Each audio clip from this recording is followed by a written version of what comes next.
I'm Ernesto Mujica. I'm a clinical psychologist and a psychoanalyst. I work in private practice. I also consult with various agencies and do group work for trauma survivors, especially with survivors of childhood sexual abuse. And I also work with political, social, and international associations to discuss aspects that impact on mental health socially as well as in terms of individuals. Excellent. So tell me a little bit about what brought you to the field of psychology. Well, as with perhaps most things that pertain to the emotions and the inner life of the individual, my interest in psychology was sparked by my mother's having entered therapy herself. She started psychoanalysis when I was 16, and she just was very pleased with what she was learning about herself and about the sort of psychological world that was really opening up for her, and I was automatically kind of fascinated by what she was reporting, and so I studied psychology in college. Then I became interested in it as well for graduate school. I'm very interested in socio-political issues as well, how group dynamics affect group relations, and a large part of my interest in psychology grew out of my interest in understanding how social environments affect individuals. I could have gone into social psychology, but I was very interested in the individual dynamics, individual development, how social systems affect character development, personality development, as well as group relations. So that has remained a steady interest of mine throughout my training. I had known, when I was in college, I had known several psychologists through my college years who I respected very much their work, and who presented me with very interesting perspectives, again, on development, but also on other aspects of psychology, such as perception, Gestalt psychology, which I currently use and integrate with my work as a psychoanalyst. And it's been a very rich development and career for me to learn and integrate different aspects of psychology. I don't, even though I'm especially trained in postdoctoral training as a psychoanalyst, I have maintained a strong interest in behavioral approaches to psychology and to psychotherapy, in, of course, cognitive behavioral and Gestalt therapy, which I use in both individual psychotherapy and group interventions as well. Could you talk a little bit about what the training looks like to become a psychoanalyst? Yes, well, in my experience, I had to become first a psychologist before becoming a psychoanalyst, and for me that was very important because I wanted to have a very thorough background in understanding personality development, in understanding cognitive development, intelligence, the way that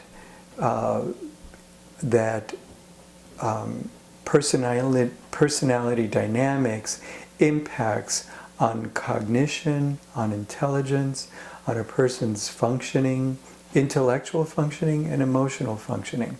So for me, it was very important to have the background in psychological testing that included a psychodynamic assessment of the individual as well as cognitive and intellectual development. Having that as a foundation, then I felt strongly that having a background and training in psychoanalysis, which is much more intensive in terms of looking at the dynamics of personality development, but also the relational aspects of personality functioning, looking at how a person's history, how their strengths and weaknesses, influence their character development and the ways in which they interact with the important people in their life and socially as well, and even at work. So pursuing psychoanalytic training meant applying to a psychoanalytic institute. It's a postdoctoral training for me. So it was a very serious commitment that involved a lot of financial planning as well as time commitment. To be able to engage in psychoanalytic training, you have to be able to commit usually about 4 years of additional training after you've completed your doctorate. Nowadays, there are, in New York State, for example, there are master's level training programs, so that with a master's in psychology, you can enter training in psychoanalysis, or with a master's in other areas of mental health, including social work. For myself, I felt I was most interested in really having a broad training in clinical psychology, which really looks very closely at normal development and also psychopathology, problems in living. And that was what I wanted as a foundation. I also wanted to make sure that I had thorough training in research. I'm going to restate that. I was also very interested in getting training in research during my doctoral training. So that's also why I chose to get a doctorate. It affords me the opportunity of doing research, but it also helps me understand research when I read it and evaluate the findings that are reported. So the postdoctoral training in psychoanalysis involves intensive psychoanalytic training with it usually require postdoctoral training in psychoanalysis involves a training analysis for the candidate themselves. That means that I had to enter psychoanalysis myself, which was 3 times a week or more of my own therapy.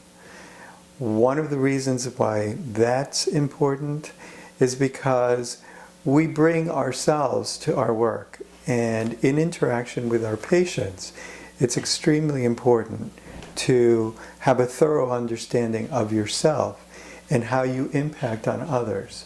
So your analyst in a training analysis is very attuned to how you impact on her or him during the sessions, and then that analyst can bring back information to you as to how you impact on others. keeping in mind that this is going to have the issues that your analyst brings up are issues that may impact on your patients in the future. So looking at your own personality development, your own strengths and your own weaknesses or conflicts or personal struggles and how they may impact on the work that you're doing with your patients is extremely important. It can also, and it does, help you develop your strengths so that if you have, for example, for myself, I had an early history of social conflicts around me because I was born in Cuba. I was born in a country that was experiencing a lot of social unrest, a revolution. And so understanding the impact of my social environment on my own early development has been critical in understanding my patients when they come to me and they report on what it was like during their early development, what the social conditions were, if for some of my patients, and actually being in New York, many of my patients have lived abroad. And so understanding social influences really has stemmed from understanding the impact of social influences on myself. The other aspects of psychoanalytic training involve the classes, which typically are 4 years of usually about 3 classes per semester. And those classes involve understanding the specific areas of psychopathology, such as depression, anxiety disorders, eating disorders, phobias. And nowadays, within psychoanalysis, we have about at least four different schools of psychoanalytic thought. So the Kleinian, the relational, the ego psychology, self-psychology. I include Gestalt psychology as well. They all have an impact, and depending on the patient that you're working with, the individual that you're working with, any of those schools may contribute to a better understanding of the work that you're doing. So I always make sure to sort of think through the particulars of the work that I'm doing with regard to these various, psychoanalytic perspectives.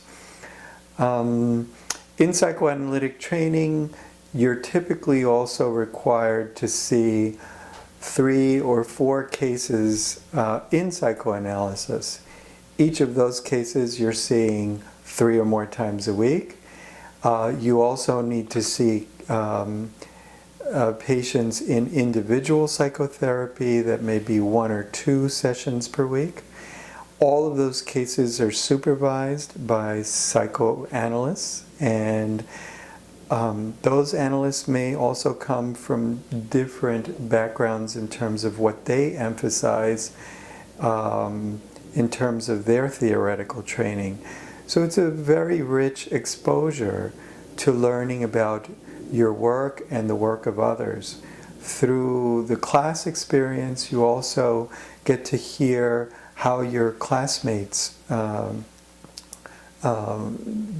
approach their clinical work, and that often is also very enriching to one's training.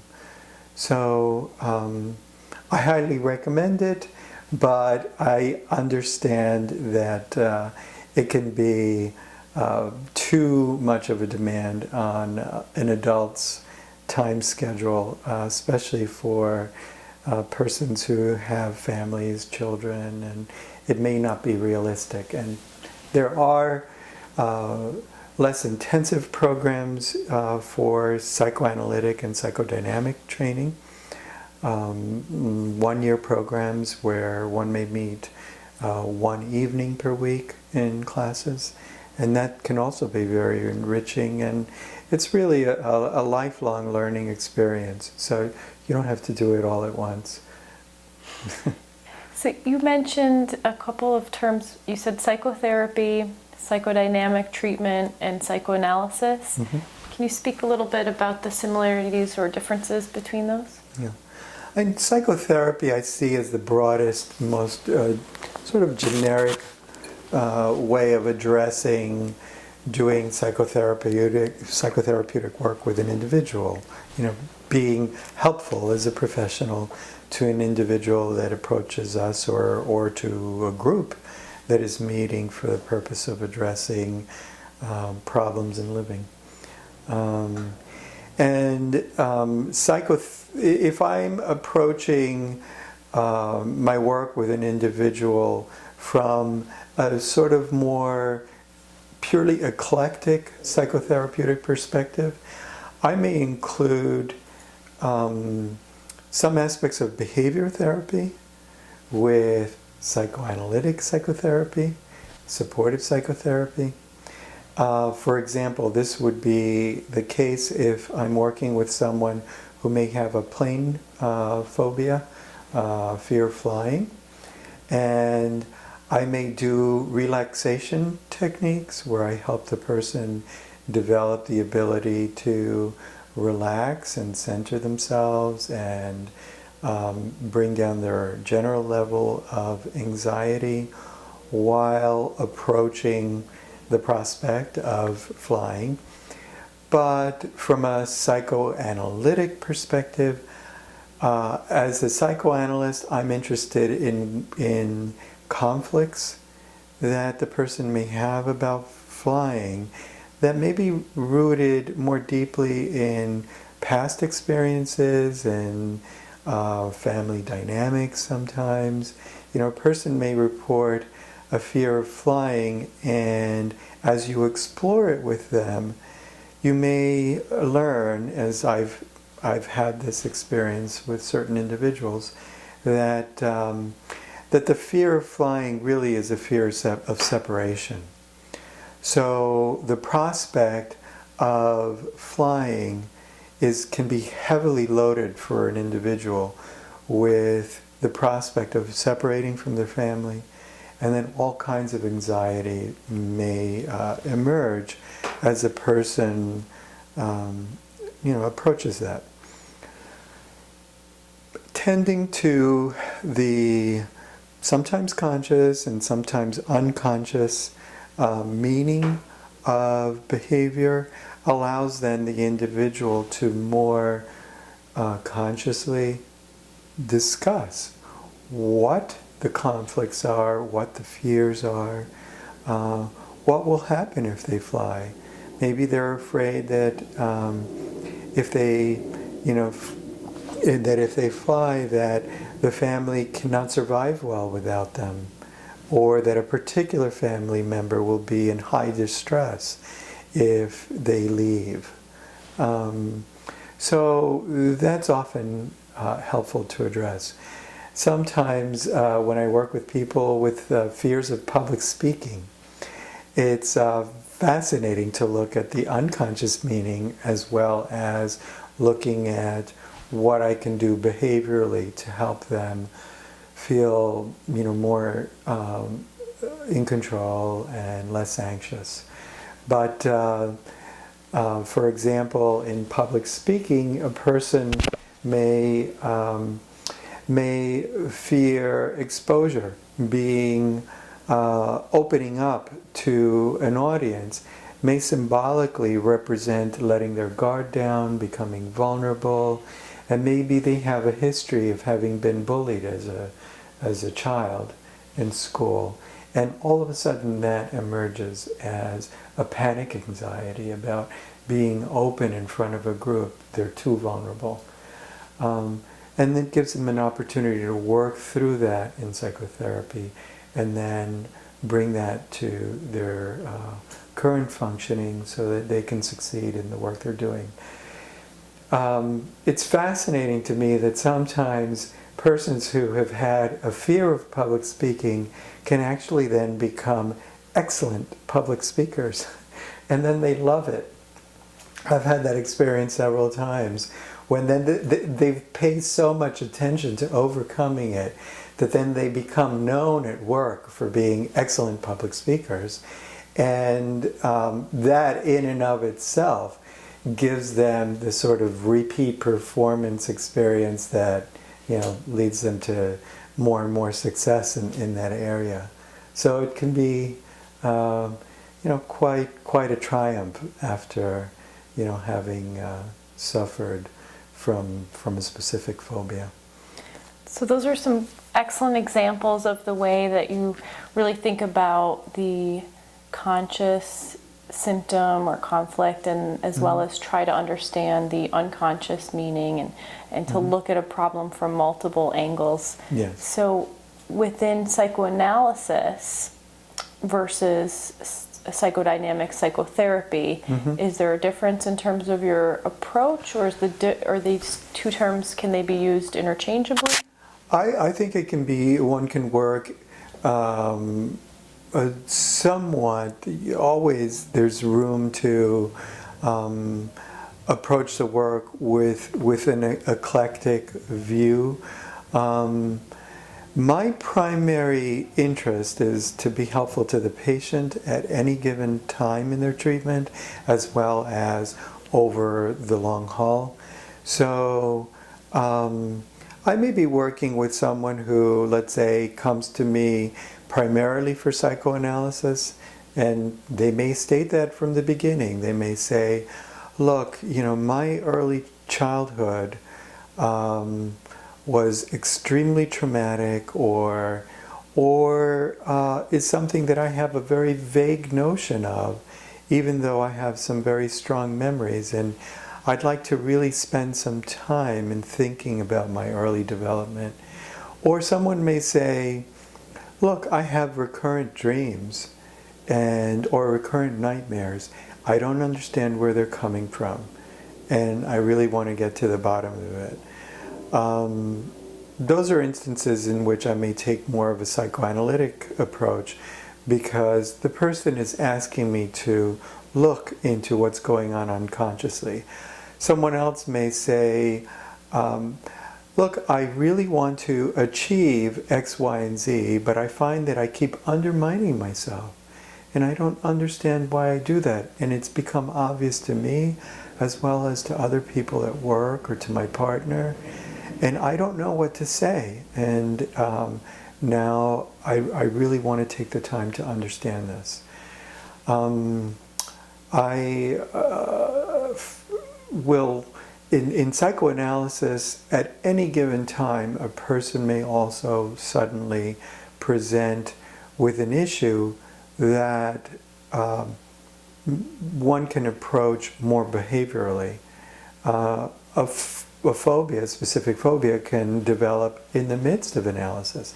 That happened during 9/11 with me, when I was working with someone in psychoanalysis, and this person suddenly developed a fear of using the subway, and he had to get to work.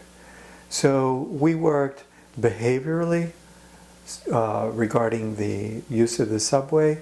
I did not think that there was a significant unconscious contribution to his fear of entering the subway. And we continued the psychoanalytic work. When it came to the fear of entering the subway or taking trains, we were able to approach that behaviorally, and we did the work, in a very focused manner. And he was able to work through that fear and solve it. So I think one can integrate the two. One has a problem integrating the two if you have a very rigid view of what psychoanalysis is. If you are fixed on being very much of a blank screen psychoanalyst or psychotherapist, then you have put a ban on yourself in terms of making suggestions, let's say, to a patient as to what to do in a given situation.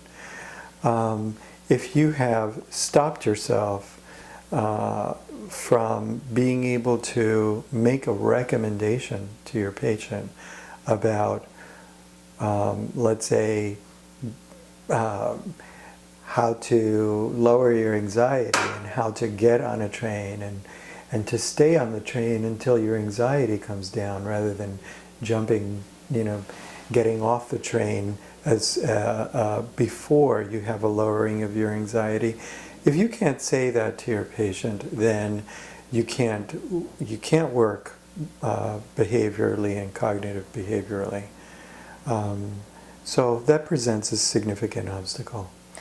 Can you, you mentioned a blank slate, and I believe that some members of the public may have that view of psychoanalytic psychotherapy. What would you like to share in terms of what psychoanalysis or psychodynamic psychotherapy actually looks like today? Yeah. I mean, nowadays there are virtually no psychoanalysts, none that I know, or certainly none that I work closely with, who hold on to a model of the blank slate psychoanalyst, because we understand that, and in a very rich way, we understand that there is no such thing as a blank slate. In terms of our presence in the room, the degree to which communication is both verbal and nonverbal, the myriad nonverbal cues that a patient gives their therapist and that a therapist gives the patient about things that are both conscious and unconscious, which is also why I think the psychoanalytic training has given me a very rich background and a strong background for understanding also unconscious communication coming from the therapist, not only from the patient. I analyze myself at the same time that I'm analyzing my patient. And I think that's really essential. If I were to simply focus on the patient as having the problem, I would be missing a lot of important information. So I never work from a model that espouses a kind of blank slate view of the analyst. So you've given a very rich sense of the way that you work psychotherapeutically in individual settings. Can you speak a little bit about your consultation or your work with groups? Yeah. I volunteer to work with survivors of childhood sexual abuse in group settings that are large organizational, sometimes international settings.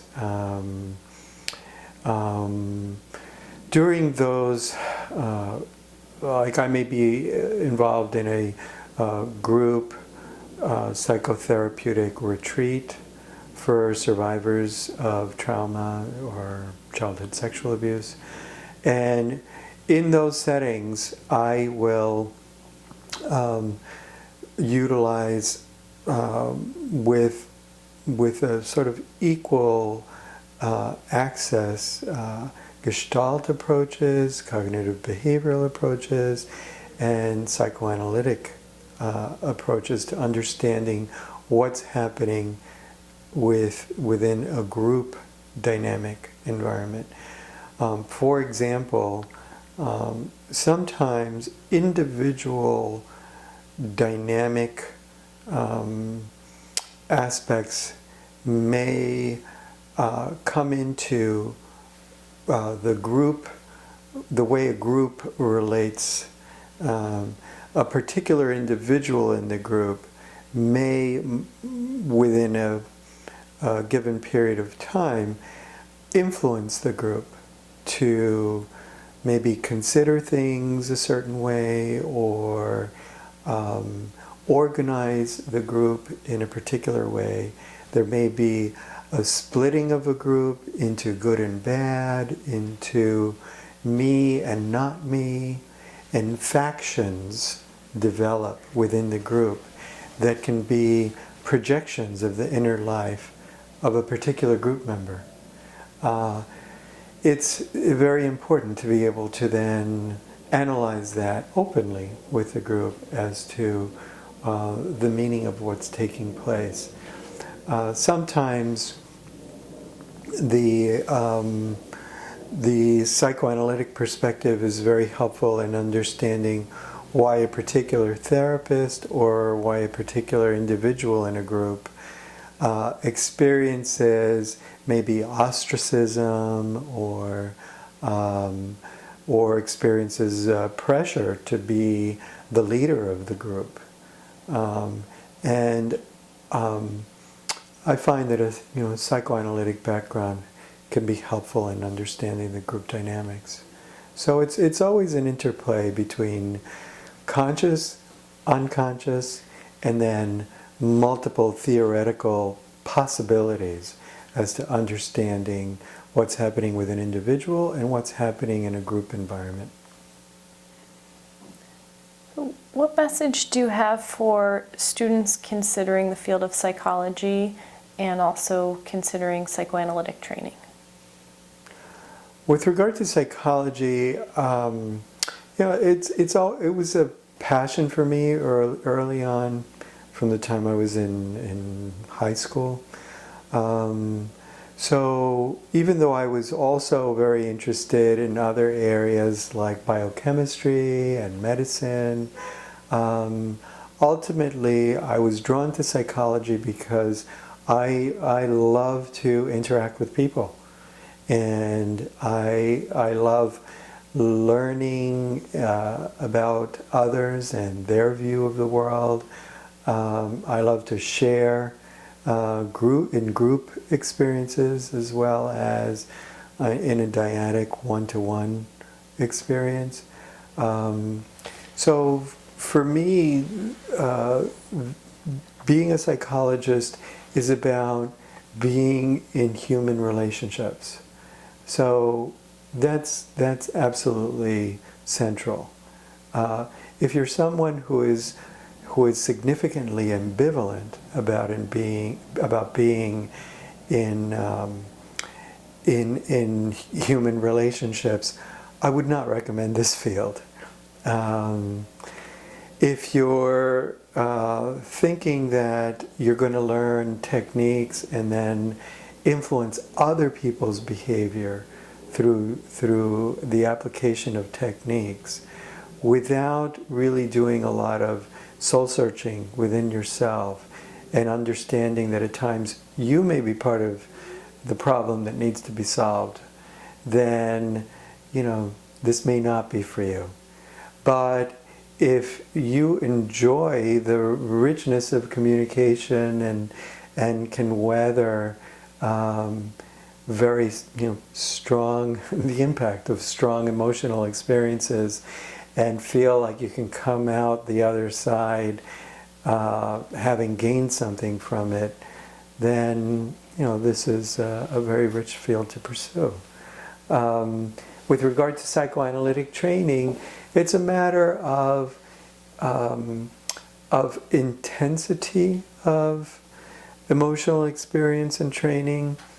I find that the psychoanalytic training has given me a lot of support to withstand and survive some very powerful emotional experiences that I have and have had with patients.